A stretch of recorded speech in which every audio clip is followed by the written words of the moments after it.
Hello interns, and welcome to week 3 of distance learning. We're coming off a spring break, so hopefully you came back recharged. I know you probably couldn't go a whole lot of places, but we're going forward on that. So, week 3, we begin our safety week. Again, we have folder completion on it, so must complete each thing. Overview. So we're going to click into the folder. And going through here.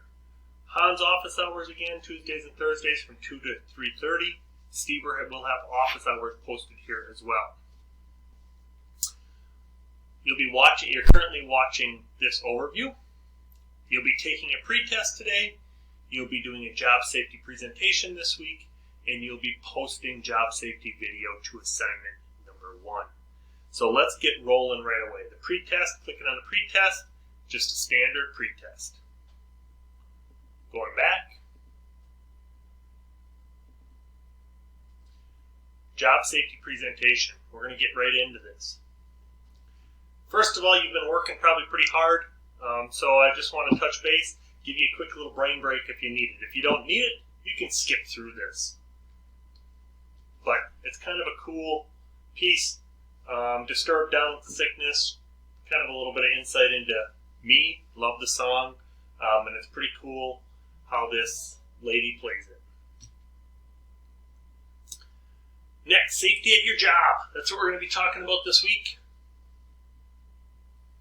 What do you think about this? Work safety, doing it right. This, again, isn't in a very industrial setting, but this is the kind of stuff that OSHA sees all the time. Trying to change a light bulb up here, stand some boxes up, have people hold the ladder, good enough. Or how about this quick little video?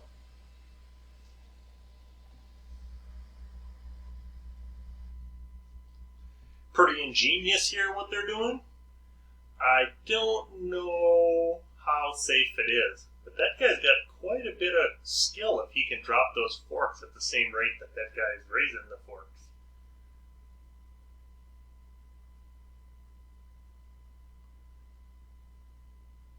But again, thinking about safety.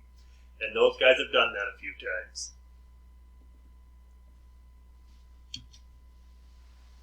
Your responsibility with job safety.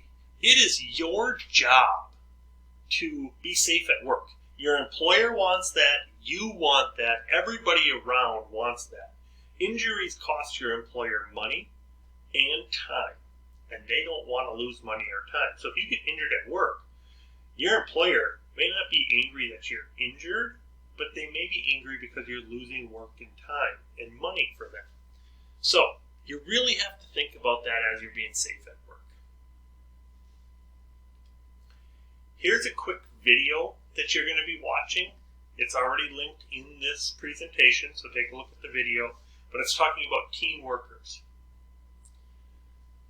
You're going to be asked, what are the mistakes? Who was responsible? And here comes your assignment number 1. Course 1, people, you have a discussion to make. 3 takeaways from the video. How does this video change the way of thinking about job safety?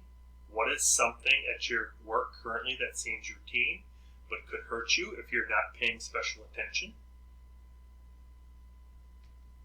Course 2 students, find a person that's been injured on the job and find out what went wrong. Describe the preventative steps that could have been taken to not be injured. Course 3 and 4, this is different for you guys. Explain the last close call that you had at work. If you've not had a close call, what is the most hazardous thing you do at work? What happened? What could have happened? What should you have done to prevent it? So, the close call thing. A lot of people are like, I've never had a close call at work. Just think back. Has there been a time, even, let's say you're working in childcare, has a person in your care almost gotten hurt, fallen off a playground, something like that. Maybe you're working in a business setting. Do you have a close call where you almost slipped when you were coming in and you need to put salt down on the sidewalk or something like that? That's what we're talking about with close call. Industrial, you'll have that idea. The other part is What if you've not had a close call? What's the most hazardous thing you do at work? One of the things, like that, changing the light bulbs. What happens with changing the light bulbs? Put something in there for that. Now, that comes into OSHA. OSHA is a big, scary word for a lot of people, a lot of employers.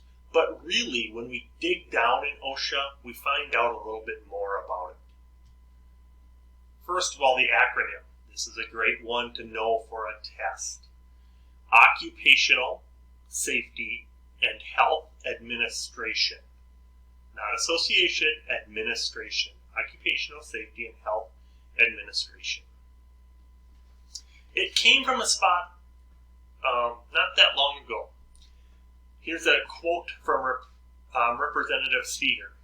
In the last 25 years, more than 400,000 Americans were killed by work-related accidents and disease, and close to 50 million more suffered disabling injuries on the job. Not only has this resulted in incalculable pain and suffering from the workers and their families, but such injuries have cost billions of dollars in lost wages and production. So this is where Congress kind of gets into play. On December 29, 1970, President Richard M. Nixon signed the Occupational Safety and Health Act of 1970. Occupational Safety and Health Act of 1970. 1970 is not that long ago. OSHA, because you only live once. Not sure if you notice what's going on here, but they're not wearing their eye protection here. Now comes your job safety post-reflection. So once you've viewed this, you've viewed the video, you're going to go back here.